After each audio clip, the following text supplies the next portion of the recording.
Hello বন্ধুরা, কেমন আছো সবাই? আশা করছি সকলে ভালো আছো। আমি অনিতা, ঝাড়গ্রাম থেকে। তো ফাইনালি ৩ মাস ধরে আমাদের প্ল্যানিং চলছিল কোথাও একটা বড় ট্রিপ করার জন্য। আর আগের থেকেই আমরা প্লেনের টিকিট কেটে রেখেছিলাম।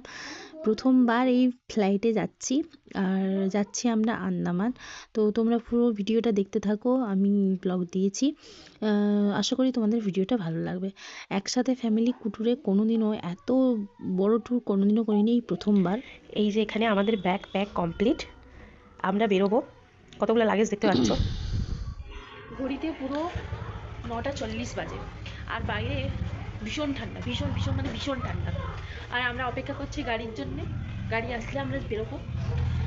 জানি না, প্রচুর ঘুম পাচ্ছে। সারাদিন এত খাটাখাটনি হয়েছে যে সত্যি ঘুম পাচ্ছে। গাড়িতে উঠেই ঘুমিয়ে যাবে। আমাদের সফর চলছে। এই মাঝরাতে একটু টিফিন চলছে।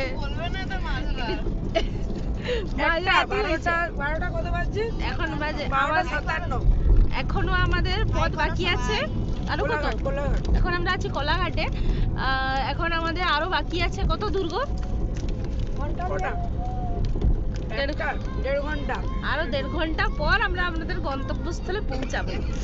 তো তারপরে আবার শুরু হবে। লাইফে ফার্স্ট টাইম আমি এলাম এয়ারপোর্টে। আর এয়ারপোর্ট এত সুন্দর, শুধু ছবিতেই দেখেছি, টিভিতে দেখেছি, কিন্তু ভিতরে ঢুকে একটা আলাদা রকম এক্সপিরিয়েন্স হলো। ভিতরে আমরা যখন পৌঁছাই তখন বাজে 2:30, আর আমরা গিয়ে চেকিংয়ে চলে গেছিলাম। চেকিং সব ব্যাগ চেকিং হচ্ছিল, দেন আমরা চললাম প্লেনের দিকে। একটু ভয়ও লাগছে, প্রথমবার, তাই ভীষণ ভয় লাগছে আর প্রচণ্ড এক্সাইটেড আমরা সবাই। কি হোক, তুমি কীরকম এক্সাইটেড বলো? প্রচণ্ড এক্সাইটেড, আর একটু ভয়ও লাগছে। ভয় তো আছে, আর একটু নার্ভাসও প্রথমবার আমাদের সবার, তাই জন্যে। তারপরে সব থেকে বেশি হচ্ছে, খুশিও লাগছে। খুশিটা বেশি ভয়ের থেকেও খুশিটা বেশি। প্রথমবার প্লেন। উপর থেকে শহরটাকে এতটা সুন্দর লাগছিল, জানি না তোমরা কতটা বুঝতে পারছো, বাট সত্যিই ভীষণ সুন্দর ছিল। নিজের চোখে না দেখলে বুঝতে পারতাম না যে পৃথিবীটা এতটাই সুন্দর। Enjoy this. 6:05। তোমরা কতটা বুঝতে পারছি না, তবে এই দেখো মেঘ, আর আমরা চলেছি আমাদের গন্তব্যস্থলে। ওয়াও,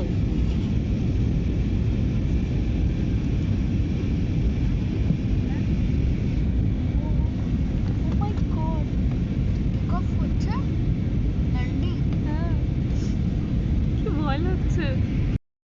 আমরা যখন ল্যান্ড করলাম তখন বাজে 7:10। আমরা পুরো ফ্লাইট একদম রাইট টাইমে পৌঁছেছিল। আর যখন ল্যান্ডিং করছিল তখন সত্যিই ভীষণ ভয় লাগছিল, বাট ভিতরে প্রচুর খুশিও লাগছিল যে সাকসেসফুলি আমরা ল্যান্ড করলাম। আমরা যখন পৌঁছাই ওখানে তখন 7:10। তারপরে হোটেল খুঁজতে আমাদের টাইম লাগেনি, কারণ আমাদের আগেই হোটেল বুক ছিল, অনলাইনে বুকিং করা ছিল। তো আমরা চটপট গিয়ে হোটেলে ড্রেস চেঞ্জ করে আমরা চলে গেছিলাম ঘুরতে।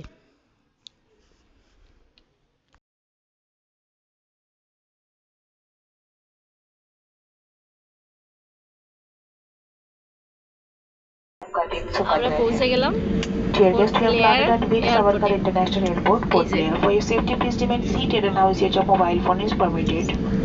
Please take care while opening the overhead compartments. Kindly check your seat pocket and overhead bin for your valuable items such as আমাদের আগের থেকেই গাড়ি বলা ছিল, হোটেলের গাড়ি। ওখান থেকে আমরা চলে গেছিলাম সোজা হোটেলে।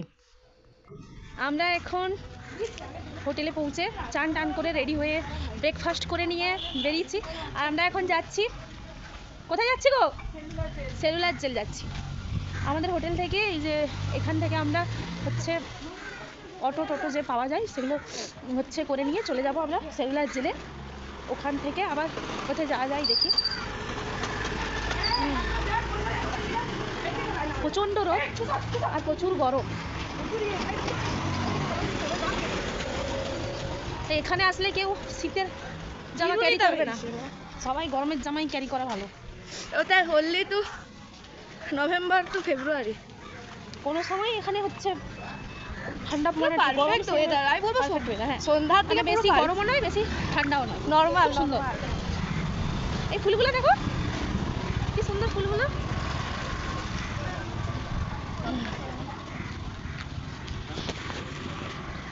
তো আমরা চলে এসেছি এখন সেলুলার জেলে। হিন্দিতে বল। সেলুলার জেলে, এই যে সেলুলার জেল। আমরা যে হোটেলে থাকি সেখান থেকে 10 টাকা ভাড়া দিল। আমরা অটো করে এলাম, তিনজনে 30 টাকা। 30 টাকা করে নিল। তো তোমরা ওই রকম কাছাকাছি নিলে তোমাদের সুবিধা। এই যে সেলুলার জেল দেখতে পাচ্ছ, এই যে দেখা হয় দিকে ক্যামেরাকেই দেখা যাচ্ছে। ওখানে টিকিট কাউন্টার আছে, ওখানে টিকিট কেটে ভেতরে ঢুকতে হয়। তারপরে ঢুকেই আমরা চলে গেছিলাম, দুদিকে দুটো হল রুম আছে যেখানে বিভিন্ন শহীদ যারা আমাদের দেশ স্বাধীনতা সংগ্রাম করতে গিয়ে যারা শহীদ হয়েছেন তাদের কথা লেখা আছে, তাদের ছবি দিয়ে। আর পুরো সেলুলার জেল কিভাবে তৈরি হয়েছে তার পুরো স্ট্রাকচারটা এখানে দেওয়া আছে। আর সেই সময় ওদের সাথে কি অত্যাচার হতো, ওরা কি কি সহ্য করেছে, কি পেইনফুল হচ্ছে ওদের জীবন ছিল, এই সকলই লিখে লিখে দেওয়া আছে দেওয়ালে। আর তার সাথে ছিল তারা কী ধরনের জামা কাপড় পরতো জেলে থাকাকালীন, কী ধরনের বাসনপত্র ইউজ করতো, সবটা এখানে দেওয়া ছিল। তো আমরা ওখানে দেখে ওখানে বাইরে গাইড ছিল, তাদের গাইডের আমরা সাহায্য নিয়েছিলাম। গাইড আমাদেরকে পুরোটা বুঝিয়ে দিচ্ছিলেন। आप लोहे का गेट देखेंगे, जैसे बाहर जो भी ग्रिल लगाया गया है ये सब जो है बर्मा से लाया गया। ब्रिक्स जो है फ्रीडम फाइटर के द्वारा यहीं पे बनवाया गया था। नेवी पे टेनिस पॉन्ड ऐसे छोटे। आप लोग इसी चेयर पे बैठ के देखेंगे, कुछ लोग देखेंगे तो बैक साइड में जो पीपल का पेड़ आपको दिख रहा है, ये जो पीपल का पेड़ है ये 100 साल से पुराना पीपल का पेड़ है, गिर चुका था। तो इसके टहनी वगैरह काट के सेम ट्री को सेम प्लेस पे दोबारा गाड़ा गया है। गवर्नमेंट ने इसके ऊपर 3.25 लाख का खर्चा उठाया। डोर सिस्टम नहीं था, इनको पहले जाना पड़ेगा सेंटर पार्ट में, उसके पास स्टोरी और दूसरा विंग एंटर कर। आगे वाला विंग में कौन रहा बोल के हर विंग को फ्रंट एंड बैक बनाया गया। हर दो विंग्स के बीच में जो लाल रंग का शेड आपको दिख रहा है लंबा से, ये जो है बॉक्सर है, कार्यस्थल जहाँ पे फ्रीडम फाइटर्स को टॉर्चर करते थे। किस तरह का टॉर्चर, कुछ ओरिजिनल कुछ मॉडल उसके अंदर रखा गया है, जिसका ब्रीफिंग आपको वहीं पे किया गया। और यहाँ पे जो छोटा ब्रीफिंग आपको দেন গাইডের পিছন পিছন আমরা চললাম। আর এই ছিল ফাঁসিঘর। ফাঁসিঘর কীভাবে ওদেরকে ফাঁসি দেওয়া হতো সেটা রাখা ছিল, ওদের ওই কীভাবে ফাঁসি দেওয়া হতো। আর এগুলো ছিল ওদেরকে কীভাবে অত্যাচার করা হতো সেই সব এখানে মডেল রাখা ছিল। যেমন কি ওদেরকে তেল বার করতে হতো, নারকেল দিয়ে কত পাউন্ড তেল বের করতে হতো, সেগুলো সব গাইড আমাদেরকে বুঝিয়ে বুঝিয়ে দিচ্ছেন। পানিশমেন্ট ছিল কড়া রোদে নিজের হাতে তেল বের করতে হবে কত পাউন্ড, আর যদি সেটা না বার করতে পারে তারপরে ছিল দেন পরের শাস্তি, আর সেটাও যদি কমপ্লিট করতে না পারে ছিল তারপরের শাস্তি আরও ভয়ঙ্কর। যত পারবে না তার তত শাস্তি ছিল। আর এখানে দাঁড় করিয়ে দেওয়া হতো, এই যে দেখতে পাচ্ছ মডেলটা, দাঁড় করিয়ে দেওয়া হতো মেরুদণ্ডের সাথে লোহার রডকে বেঁধে, যাতে শুতেও না পারে বসতেও না পারে, আর এমন করে রাখা থাকতো। আর চাবুক দিয়ে মারা হতো। আর যিনি মারতেন তিনিও ছিলেন ইন্ডিয়ান, আর যদি উনি না মারতেন তাহলে ওনারও শাস্তি ছিল। আমরা চলে গেছিলাম তারপরে উপরে একদম টপে ভিউ পয়েন্ট। এই যে ভিউ পয়েন্ট থেকে দেখো কতটা সুন্দর লাগছে, রস আইল্যান্ড দেখা যেত ভিউ পয়েন্ট থেকে।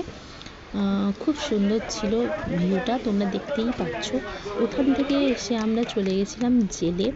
অ্যাকচুয়ালি যে জেলটা কীরকমভাবে হয়, এখানে যে কীভাবে জয়েন্ট আছে 7টা উইংস, যে ডানা, সেগুলো যে কিভাবে জয়েন্ট ছিল সেগুলো হচ্ছে এই যে এই লোহার, ওগুলো কিন্তু কাঠের ছিল, কারণ সুনামির সময়ে একবার লোহা যে ব্যান্ড হয়ে যাওয়ার ছিল, তাই জন্য এগুলো সব কাঠের বানানো ছিল, কারণ কাঠ নষ্ট হয় না, মোটা মোটা তক্তা দিয়ে বানানো ছিল। জেলের ঘরগুলো ছিল 3x4 ঘরগুলো, একটা জানলা ছিল ছোট্ট, আর ছিটকিনি এমনভাবে রাখা ছিল যাতে ছিটকিনিটা কেউ খুলতে না পারে বা হাত না গোলায়, সেই রকম ছিটকিনি ছিল। ও স্বাধীনতা সংগ্রামীদের কথা আমরা যখন গাইডের মুখ থেকে শুনছিলাম, সত্যি চোখ দিয়ে জল বেরিয়ে যাচ্ছিল, কারণ কতটা কষ্ট করেছে, তাই আমরা এত স্বাধীনভাবে ঘুরে বেড়াচ্ছি। আর ব্রিটিশরা তাদেরকে মানুষ বলে মনেই করতো না। এই জেলের শেষেই ছিল একদম বীর দামোদর সাভারকর, যা নিয়ে এই পোর্ট ব্লেয়ারের যে এয়ারপোর্টটা, যার নামে সাভারকর এয়ারপোর্ট, ওটাই হচ্ছে বীর সাভারকর। উনি হচ্ছে 50 দিন ছিলেন, 50 বেশি 50 মাস ছিলেন।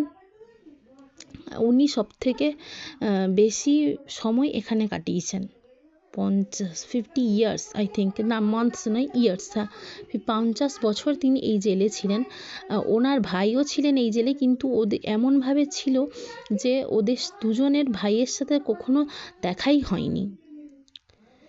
যাই হোক, আমরা চারদিকটা ঘুরে এসে ওই যে দেখতে পাচ্ছ ওখানে সাভারকরের পোশাক ছিল, আর যে বাটিতে ওরা খেত সেটা ছিল। ওখান থেকে আমরা বেরিয়ে চলে গেছিলাম চিড়িয়াটাপু সানসেট বিচে, যেখানে সানসেটের জন্যে খুবই বিখ্যাত। আমরা সেলুলার জেল থেকে লাঞ্চ করে নিয়েছিলাম বেরিয়ে, তারপরে চলে গেছিলাম চিড়িয়াটাপুতে। একটা সুন্দর জায়গা যেখানে পাহাড়, সমুদ্র, আকাশ একেবারে মিশে গেছে। ওখানে কিছুক্ষণ টাইম স্পেন্ড করে আমরা চলে এসেছিলাম বাড়িতে। আমরা আন্দামানের ফার্স্ট ডেটা এইভাবেই কাটিয়েছি। আর ভালো লাগলে ভিডিওটা একটা লাইক দিয়ে দিও। টাটা, দেখা হচ্ছে নেক্সট ভিডিওতে।